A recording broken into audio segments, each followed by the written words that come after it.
आज हम प्रश्नावली 1.3 से संबंधित कक्षा 10वीं को प्रश्न संख्या पहला को आज हम सॉल्व करेंगे। तो आप लोग ध्यान से देखिए। इससे पहले वाले वीडियो में हम आप लोग को वास्तविक संख्या से संबंधित प्रश्न संख्या आप लोग को जो प्रश्नावली 1.2 का था उसका पहला सवाल, दूसरा, तीसरा ऐसे करके मैंने आपको लाइन से सभी बना दिए। अगर आपको वो वीडियो नहीं मिल रहा है तो आप प्लेलिस्ट में जाकर आप जरूर उसे देखें। तो आज हम प्रश्नावली 1.3 का सिद्ध करने वाले क्वेश्चन को आज हम दिखाएंगे। आप लोग का पहला सवाल कैसे सिद्ध करना है तो आप लोग उसको ध्यान से देखिएगा, बेसिक से आपको समझाया जाएगा। तो चलिए पढ़ते हैं सवाल में क्या लिखा है। तो यहाँ पे लिखा है कि सिद्ध कीजिए कि वर्गमूल 5 एक अपरिमेय संख्या है। तो ध्यान से आप लोग देख लिए हैं। तो चलिए देखते हैं इसको कैसे सिद्ध करते हैं। तो चलिए हम देखते हैं इसको। तो सिद्ध कीजिए कि √5 एक अपरिमेय संख्या है। तो इसको देखिए सिद्ध कैसे करना है। तो सबसे पहले आप लोग ध्यान से सुनिएगा।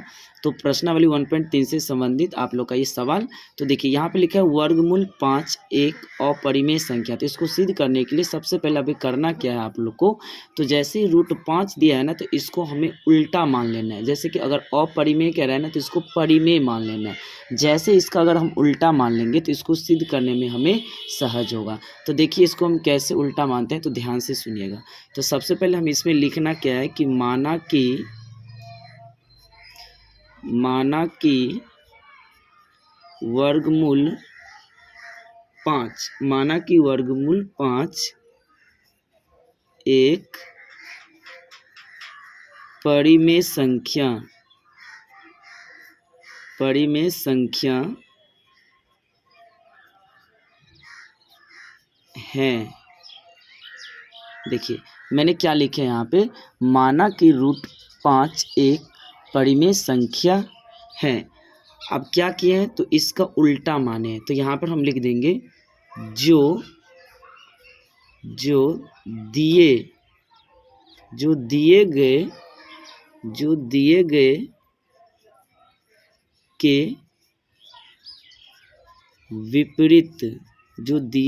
के विपरीत हैं। देखिए तो सबसे पहले मैंने क्या किया यहाँ पे, माना कि √5 एक परिमेय संख्या है जो दिए गए के विपरीत हैं। तो ध्यान से देख लिए। तो चलिए अब देखिए हमें करना क्या है। जैसे यहाँ पे वर्गमूल 5 है तो यहाँ पर आप लिखिए इसीलिए वर्गमूल 5 बराबर, देखिए जैसे आपको बताया जा रहा है ना, आप ध्यान से सुनिएगा। तो वर्गमूल √5 यहाँ पे लिखा है। तो आपको करना क्या है, इसको आपको जो माने यहाँ पर ए बी जो भी माने, अगर हम पी मानेंगे तो यहाँ पर हम लिख देंगे कि P बट्टा Q। अब जैसे P बट्टा Q माने हैं ना तो यहाँ पर आपको उस रीजन को इसमें दर्शाना है। देखिए यहाँ पर हमें लिख देना है कि जहाँ P और Q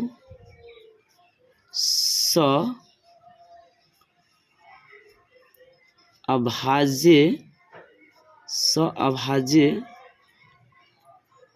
पूर्णांक, देखिए नहीं दिख रहा होगा, थोड़ा ध्यान से देख लीजिए, अभाज्य पूर्णांक हैं। देखिए यहाँ पे देख लीजिए अभाज्य पूर्णांक हैं तथा Q0 0। देखिए यहाँ पर मैंने किए क्या है तो आप लोग को ध्यान से देखना है। देखिए आराम से समझिए, बहुत बेसिक से आपको समझाया जा रहा है तो ध्यान से समझिए। यहाँ पे क्या लिखे हैं कि वर्गमूल 5 बराबर P बट्टा Q, जहाँ P और Q अभाज्य पूर्णांक हैं तथा Q0 0। अभाज्य पूर्णांक है। अभाज्य पूर्णांक का मतलब हुआ अभाज्य पूर्णांक संख्या वैसी संख्या होता है जिसका एक के अलावा अन्य कोई उभयनिष्ठ गुणनखंड नहीं हो, उसे कहा जाता है अभाज्य पूर्णांक संख्या। तो जैसे अगर हमें ये चीज़ पता लग गया तो आप लोग को यहाँ पे देखना है। देखिए बेसिक से, थोड़ा वीडियो लंबा होगा, आप लोग ध्यान से सुनिए क्योंकि आपको ये बेसिक से समझाया जा रहा है। अब जैसे ही आपको ये कंडीशन आ जाए तो आपको करना क्या है, यहाँ पे क्रॉस कर देना। जैसे इसके नीचे देखिए कुछ नहीं है तो एक, आप जैसे इसको हम क्रॉस मल्टीप्लाई करेंगे तो देखिए यहाँ पर हो जाएगा वर्गमूल 5Q अब बराबर, यहाँ पे एक को P से गुना करेंगे तो यहाँ पर हो जाएगा P। अब जैसे ही ऐसा कंडीशन हो तो यहाँ पर आपको क्या कर देना है कि दोनों ओर वर्ग करने पर। तो देखिए हम यहाँ पे लिखेंगे दोनों ओर दोनों ओर वर्ग करने पर देखिए दोनों ओर वर्ग करने पर, अब जैसे ही दोनों ओर वर्ग करेंगे तो यहाँ पर देखिए वर्गमूल 5 क्यू है तो इसका भी स्क्वायर होगा बराबर, और यहाँ पे p है तो p का भी स्क्वायर होगा। वर्ग का मतलब तो यही होता है। अब जैसे ही वर्ग करेंगे तो आप लोग ध्यान से देखिए, तो यहाँ पे देखिए स्क्वायर का मतलब क्या होता है, ये स्क्वायर से ये √5 चला गया, कहने का मतलब हुआ कि √5 स्क्वायर का मतलब क्या है, 2 बार है। अब जैसे वर्गमूल 5 और वर्गमूल 5 को 2 बार गुना करेंगे तो ये हो जाएगा आपका 5q² और बराबर यहाँ पे जो p² है तो आपको यहाँ पे लिख देना p²। अगर आपको नहीं समझ आ रहा है तो एक बार ध्यान से देखिए, तो हम आपको ये समझाते हैं कि √5 के स्क्वायर है ना, तो देखिए वो स्क्वायर है ना तो ऐसे है 2 बार √5 गुने √5, जैसे इसका गुना करेंगे तो देखिए तो 2 बार हो जाएगा तो रूट में 25, अब 25 का वर्गमूल जैसे ही निकालेंगे तो आ जाएगा यहाँ पे 5।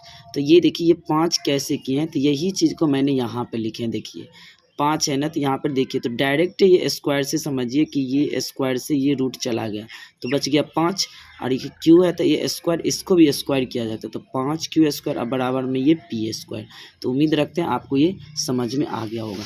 तो देखिए अब हमें यहाँ से क्या करना है, जैसे ये कंडीशन आपको दिख जाए तो इसको क्या करना है, आपको समीकरण फर्स्ट मान लेना है। देखिए समीकरण फर्स्ट, अब जैसे इसको समीकरण फर्स्ट माने तो देखिए यहाँ पर हमें लिखना क्या है, देखिए तो जैसे यहाँ पर देखिए क्या लिखा है, तो p² लिखा है ना, तो यहाँ पर ये लिखिए p² 5 को, देखिए ध्यान से p² 5 से विभाज्य है। अब जैसे ही विभाज्य है तो इसका मतलब p भी 5 से विभाज्य होगा, तो यहाँ पर उसी चीज़ को लिख देना है, इसीलिए p भी 5 से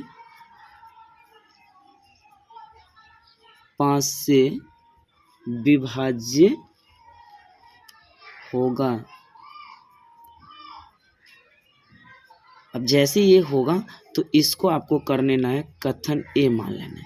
अब जैसे ही कथन इसको ए मान लिए तो देखिए यहाँ पर मैंने क्या लिखा, ये p² है ना, तो p² 5 से विभाज्य है तो इसीलिए p भी 5 से विभाज्य होगा और इसको कथन ए मान लेना है। जैसे ही कथन ए मान लिए इसको, तो अब हमें क्या करना है, अब थोड़ा ध्यान से देखिएगा। अब हमें करना क्या है, देखिए अब ये p भी 5 से विभाज्य है तो आपको क्या करना है, यहाँ पे p बराबर 5। अब यहाँ आगे में आपको जो मानना है, देखिए m मानिए, n मानिए, अल्फ़ा बीटा जो मानना है आप मान सकते हैं। अगर हम इसको m पर बनाएंगे तो देखिए तो p बराबर क्या लिखना है 5m, और जैसे ही m माने तो m क्या होगा, एक पूर्णांक हो जाएगा। तो हम यहाँ पे लिख देंगे कि जहाँ m एक पूर्णांक है, देखिए जहाँ m एक पूर्णांक है तो p बराबर 5m, जहाँ m एक पूर्णांक है। जैसे ही m एक पूर्णांक है तो यहाँ पर हमें यही चीज़ को लिख देना है कि p बराबर 5m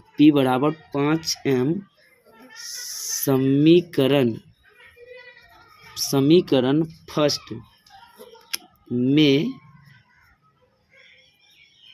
रखने पर, देखिए तो मैंने यहाँ पे क्या लिखे हैं, तो p बराबर जो ये 5m है ना समीकरण फर्स्ट में रखने पड़ता। अब देखिए यहाँ पे समीकरण फर्स्ट क्या है, ये है। तो जैसे ही समीकरण फर्स्ट ये है तो यहाँ पर आप देखिए हमें रखना है, तो p बराबर 5m समीकरण फर्स्ट में रखने पर, तो यहाँ पर हम क्या करेंगे, तो देखिए 5q तो ये पहले से है तो 5q, तो यहाँ पर आप उसको रखिए 5q², अब बराबर p के जगह पर हमें 5m रखना है। तो यहाँ पे p है तो यहाँ पे रख देना है हमें 5m। जैसे यहाँ पे स्क्वायर लगाए तो इसके भी स्क्वायर लगा दीजिए। तो अब यहाँ से देखिए तो 5q² नहीं दिख रहा होगा, थोड़ा ध्यान से देखिए, तो 5q² बराबर देखिए अब 5 के जैसे स्क्वायर करेंगे तो ये कितना हो जाएगा 25 m और वो स्क्वायर है तब स्क्वायर लगाए। अब 5 का देखिए ये तो कट देगा बराबर के सेंस में, 5 से कट जाएगा 25 25। अब जैसे ही 25 25 ये कट गया तो यहाँ पर क्या लिखेंगे कि क्यू स्क्वायर बराबर ये जो 5 है तो 5 और वो m स्क्वायर है तो m स्क्वायर। अब देखिए क्यू स्क्वायर जो है ना 5 से विभाजित है, तो यहाँ पर हमें उसी चीज़ को रिपीट लिख देना। देखिए तो यहाँ पर हमें उसी को लिख देना है। देखिए क्या लिखना है, लिख देना है कि क्यू स्क्वायर 5 से विभाज्य, क्यू स्क्वायर 5 से विभाज्य है, क्यू स्क्वायर 5 से विभाज्य है। तो इसका मतलब क्या है, क्यू भी इसीलिए लगा के लिख दीजिए, इसीलिए क्यू भी 5 से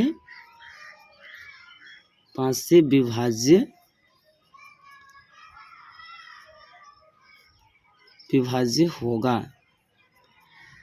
अब जैसे हुआ तो इसको कथन बी मान लीजिए। देखिए तो अब यहाँ से हमें क्या निष्कर्ष दिख रहा है, आप थोड़ा ध्यान से सुनिए। तो यहाँ पे देखिए कथन ए और कथन बी। तो देखिए यहाँ पर आपको देखिए वीडियो लंबा जरूर लगता होगा, लेकिन आपको यहाँ पर बेसिक से समझाया जा रहा है, तो इसीलिए आप लोग घबराइए मत, आप वीडियो को जरूर अंत तक देखिए, आपको बेसिक से समझाया जा रहा है। क्योंकि लंबे टाइम लगता है तभी आपको पता चलेगा कि आपका इस सवाल में क्या बेसिक चीज़ लिखा गया है। तो देखिए हम आगे क्या करते हैं। देखिए अब तो हमें यहाँ पे क्या लिखना है, तो कथन ए और कथन बी से, तो हम यहाँ पे देखिए लिखते हैं कथन ए और बी से देखिए कथन ए और कथन बी से, तो कथन ए और कथन बी से आपको क्या निष्कर्ष मिला, वहाँ पे P तथा Q का एक उभयनिष्ठ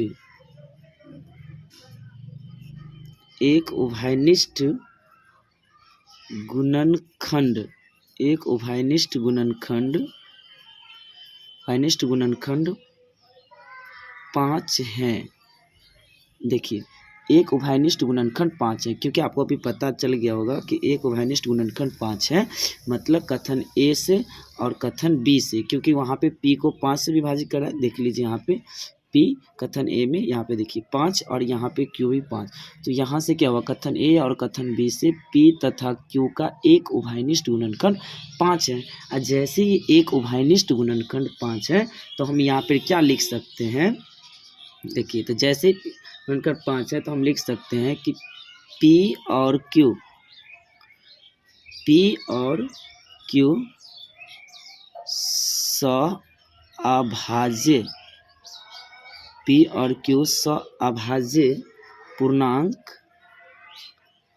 सअभाज्य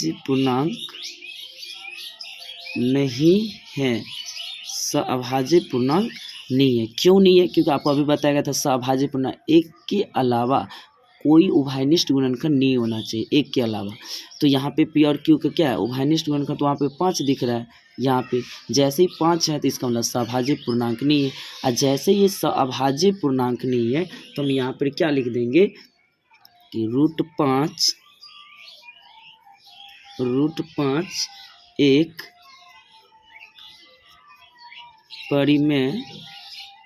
एक परिमेय संख्या नहीं, √5 एक परिमेय संख्या नहीं है। जैसे ही √5 एक परिमेय संख्या नहीं है तो हम क्या सिद्ध कर देंगे कि अतः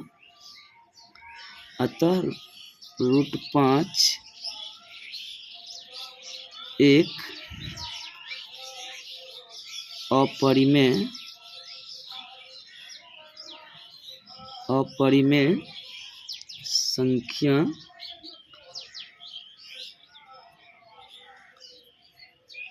अपरिमेय संख्या है। देखिए तो हमें यही सिद्ध करने के लिए यहाँ पे कह रहा है। तो देखिए अतः √5 एक अपरिमेय संख्या है। तो देखिए मैंने यहाँ पे कुछ नहीं किया है, आप पूरे यूट्यूब पर आप सर्च मार के देखिए, आपको ऐसा नहीं कहीं सॉल्व करके दिखाएगा। आप लोग को यहाँ पे बेसिक से समझा रहा है, आप लोग ध्यान से इसको देखिए। और आप इसको नोटबुक में आप अच्छे से नोट कीजिए। जब तक आपका एग्ज़ाम नहीं हो रहा है तब तक आप इसको बेसिक से सुनते रहिए और इसको बनाते रहिए। 1-2 बार आप ज़रूर इस वीडियो को देखिए। और यहाँ पे मैंने सिद्ध किए हैं प्रश्नावली, आप लोग को 1.3 से संबंधित कक्षा 10वीं के हैं और ये सिद्ध कीजिए कि √5 एक अपरिमेय संख्या है। तो देखिए मैंने क्या किए हैं, आप लोग बेसिक से देख लीजिए।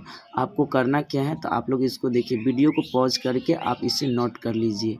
अगर आपको ये वीडियो से लगता है कि हमें कुछ फ़ायदा हो रहा है तो इस चैनल को आप ज़रूर सब्सक्राइब करिए। इसी के साथ thank you, have a nice day.